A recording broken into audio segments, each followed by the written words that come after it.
Tonight, crime and justice reporter Joy Lepola brings you the exclusive story of an officer who faced violent protesters without riot gear during Baltimore's riots back in 2015. Well, Mary, you may recall that in 2015, more than 150 police officers were injured during the riots. Now, some of those officers took a soft approach. We later learned how commanders struggled to stray from that initial order once protests became violent. So that left officers at Mondawmin Mall with a helmet, maybe a shield. Well, tonight we talk with one of those officers about those decisions and the impact they've had on his career.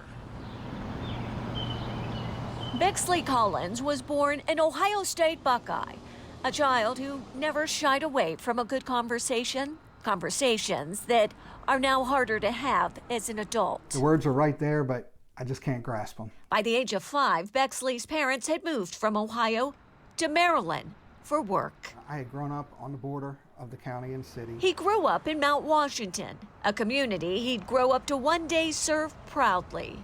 Bexley attended the Baltimore Police Academy and graduated in 2001 as valedictorian. In his speech to fellow trainees, Bexley wrote, "We believe the future of Baltimore City is bright, and we want to be a part of it." I believed in Baltimore, and it was home. 8 years later, Collins was receiving an Excellence in Policing award. In 2015, he was commended again, this time for restoring public order. We are under significant assault. On April 27th, 2015, More shields coming up here. You got units you could use, but we don't have any shields on. 10-4, they're en route right now. All right, they might want to hurry. Bexley Collins was here at Mondawmin Mall. One of my first comments was, "Are we gearing up for today?"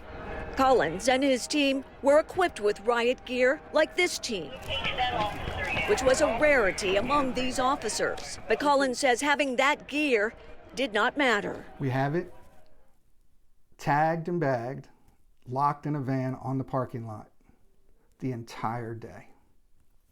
At no time did they give us permission to put it on. An order that's mentioned several times in this after-action report, the Fraternal Order of Police wrote. In it, the FOP states officers were not to wear gloves or sunglasses, and that no one was to wear a helmet until advised to do so by a supervisor. That sort of appearance is referred to as a soft look. Departments began to implement the look after members of a presidential task force recommended it. That task force was researching 21st century policing. They stated in part, when officers line up in a military formation while wearing full protective gear, their visual appearance may have a dramatic influence on how the crowd perceives them and how the event ends. For hours, we were being pelted by rocks and bricks and bottles and concrete. 800 to 600. I need that battalion coming my way. We need shields down here. We're getting crazy. Teens hurled pieces of concrete and bricks at officers. I was struck on my left lower leg by a jagged piece of concrete. Collins had shin guards among his riot gear.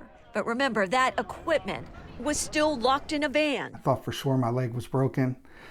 It swelled up enormously. I was barely able to stand, but the way we're trained and the friendship and the unity within my unit and the department is, if you can still work, you work. I stayed with it. I got hit with a brick on the right shoulder, neck area. Knocked the wind out of me pretty well. It wasn't too long after that, and I did have a helmet on. I was hit in the top of the head with a brick. It knocked me backwards. I slammed my head on the pavement, and I was unconscious. This video from CNN shows Collins on the ground. Slow motion.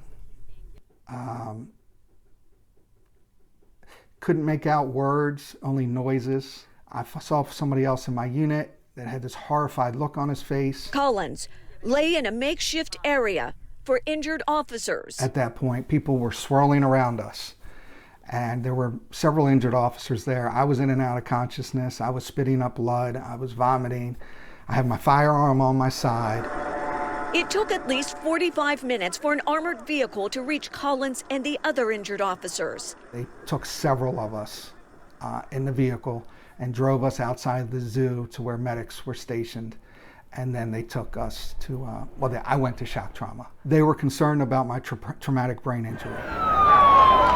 We know some of the helmets officers were wearing that day at Mondawmin Mall had missing padding and may not have been worn since the riots of 1968. Collins says his traumatic brain injury could have been avoided. The BPD had training called Field Force Command and Planning, taught by FEMA, just months before the riots. It taught higher-ranking officers planning and preparation for a riot situation. Collins attended that training. That training covered protective equipment that officers should have when facing civil unrest, like body and shoulder protective vests, shin guards, and gloves. I feel like had I been permitted to wear my protective equipment that would have protected my leg, I wouldn't have been injured. I probably wouldn't have been as concerned. My attention wouldn't have been on my leg.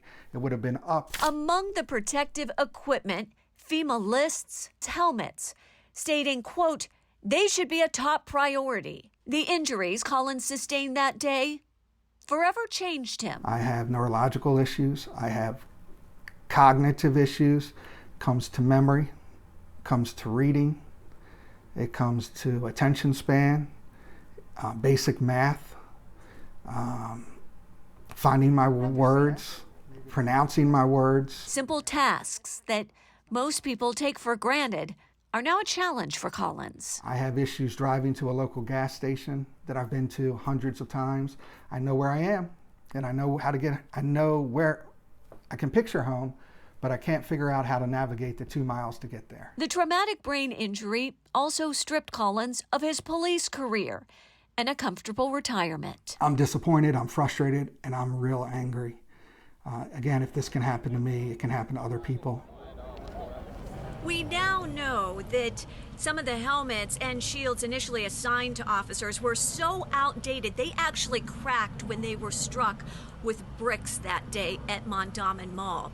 Well, since then, the city has spent $2.5 million on new riot gear, which we've seen put to use over the past couple of days. I just received an email a short time ago from a spokesperson with the Baltimore Police Department who tells me 3 officers have been injured so far over the past couple of days of protests. The most serious injury involved a broken hand. Reporting live, Joy Lepola, Fox 45 News.